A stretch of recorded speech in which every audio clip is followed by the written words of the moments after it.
Thevenin textbook সিরিজের সবচেয়ে demanding বই থেভেনিন টেক্সটবুক 2 ইলেকট্রনিক্সের, যেটাতে ডায়োড, বিজিটি, মসফেট, ডিজিটাল ইলেকট্রনিক্স এবং পাওয়ার ইলেকট্রনিক্স আছে। যদিও এখানে পাওয়ার ইলেকট্রনিক্স লেখাটা নেই।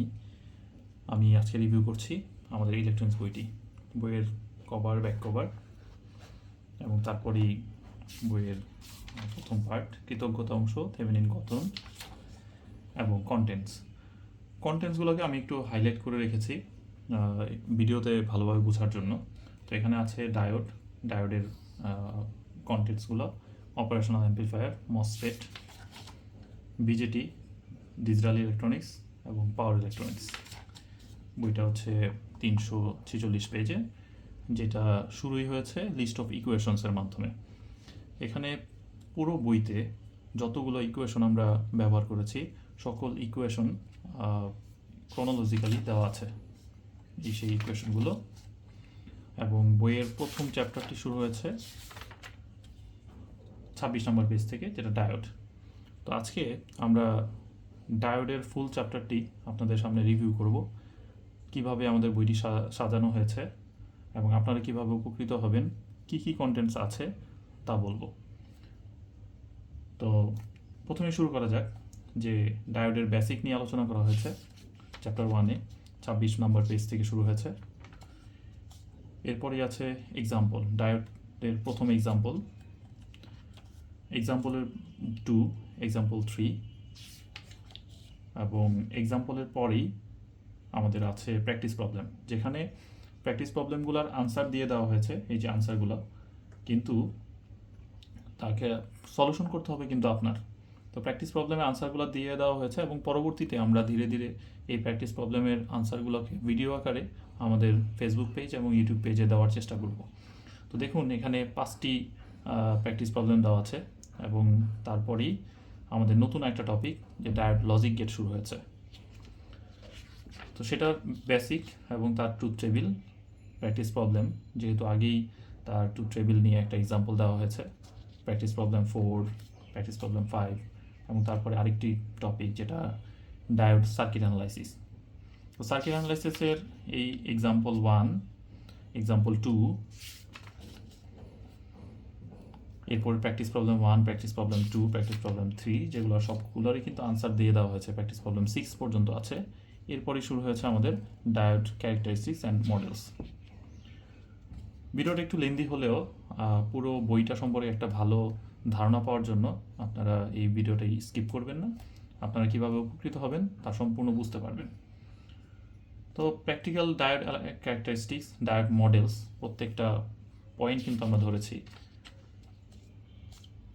স্মল সিগন্যাল মডেল, এবং সেখান থেকে শুরু হয়েছে practice problem 1, practice problem 2, practice problem 3। এরপরই আমাদের সবচেয়ে চাকরির পরীক্ষায় সবচেয়ে বেশি যেটা আসে, জেনার ডায়োডের বেসিক, তার ক্যারেক্টারিস্টিক্স ডায়াগ্রাম এবং অন্যান্য, জেনার ডায়োডের সার্কিট অ্যানালাইসিস, যেটাতে প্রত্যেকটা ব্যাখ্যা করে করে আমাদের এই আনসারগুলো দিয়ে দেওয়া হয়েছে এক্সাম্পল 1 এবং এক্সাম্পল 2 এর মাধ্যমে। ওয়েভ শেপিং সার্কিটস আছে, ওয়েভ শেপিং সার্কিটসের যে এক্সাম্পল আছে সেগুলো দেখতে পাচ্ছেন। এরপরে আছে প্র্যাকটিস প্রবলেম, যেটা জেনার ডায়োডের। তো এই পুরো প্রসেসটাই কিন্তু জেনার ডায়োডকে ঘিরে। তো প্র্যাকটিস প্রবলেম 1, প্র্যাকটিস প্রবলেম 2, এভাবে প্র্যাকটিস প্রবলেম, জেনার ডায়োড নিয়ে প্র্যাকটিস প্রবলেম আছে টোটাল, এখানে দেখতে পাচ্ছি 11টা প্র্যাকটিস প্রবলেম যদি আপনি করেন, আমার মনে হয় ডায়োড নিয়ে আর কোনো প্রবলেমই আপনার থাকবে না।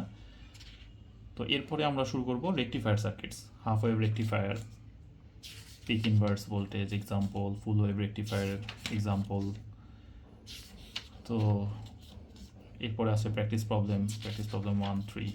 এরকমভাবে প্র্যাকটিস প্রবলেম কয়টি দেওয়া আছে আমরা দেখতে পাই আমাদের এই বইতে। টোটাল আছে 10টি প্র্যাকটিস প্রবলেম, যেটা হচ্ছে 11টি প্র্যাকটিস প্রবলেম, যেটা আপনার ফুল ওয়েভ বা হাফ ওয়েভ রেকটিফায়ার নিয়ে। এরপর আছে রেকটিফিকেশন ফ্যাক্টরস, এখানে form factor, ripple factor, transformer utilisation factor সহ ইফিসিয়েন্সি ও অন্যান্য পাওয়ার ফ্যাক্টর, চেস্ট ফ্যাক্টর, সব কিছুই দেওয়া আছে।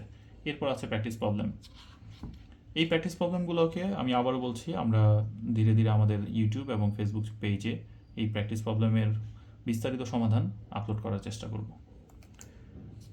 আমাদের পরবর্তী টপিক ক্লিপার সার্কিট, এরপরে ক্ল্যাম্পার সার্কিট এবং অন্যান্য সিরিজ ক্ল্যাম্পার আছে, প্যারালাল ক্ল্যাম্পার আছে, এরপর আছে প্র্যাকটিস প্রবলেম, যেগুলো আপনি দেখতে পাচ্ছেন এখন ভিডিওতে, অনেকগুলো প্র্যাকটিস প্রবলেম। আসলে আমরা মনে করি যে এতগুলো প্র্যাকটিস প্রবলেম করার পরে কোনো একটি টপিকে আপনার কোনো সমস্যা থাকার কথা নয়। যে কোনোভাবে যেভাবেই বুয়েট কেন্দ্রিক পরীক্ষাগুলো হোক, যেভাবেই হোক আপনি সেগুলো আনসার করতে পারবেন, আপনার বেসিক স্ট্রং হয়ে যাবে। এরপর আসছি আমাদের পরবর্তী টপিক ভোল্টেজ মাল্টিপ্লায়ারে। আপনি দেখতে পাচ্ছেন প্রিভিয়াস ইয়ার ভোল্টেজ মাল্টিপ্লায়ার দিয়েই আমাদের বর্তমান থিওরি বেসড সকল পড়াশোনা এবং থিওরির সাথে সাথে প্র্যাকটিস প্রবলেম, এক্সাম্পল সব কিছু শেষ হয়েছে। এখন আমরা আসবো পেজ নাম্বার 87 থেকে প্রিভিয়াস ইয়ার জব সলিউশন।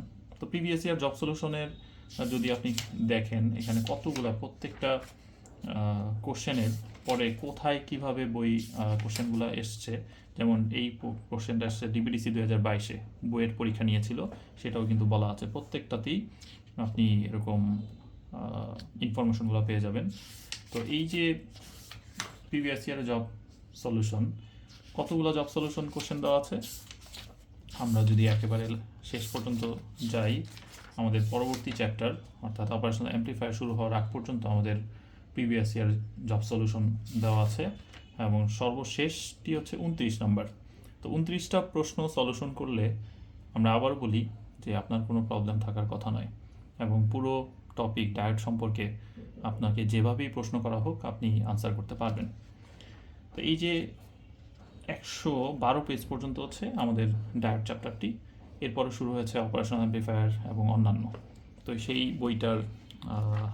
বইটাকে আপনি দেখতে পারেন, এই যে বই আমাদের ডায়োড, বিজলি, মসফেট, ডিজিটাল ইলেকট্রনিক্স ও পাওয়ার ইলেকট্রনিক্স নিয়ে আমাদের সেই থেভেনিনের সবচেয়ে ডিমান্ডিং বই, Thevenin textbook to electronics.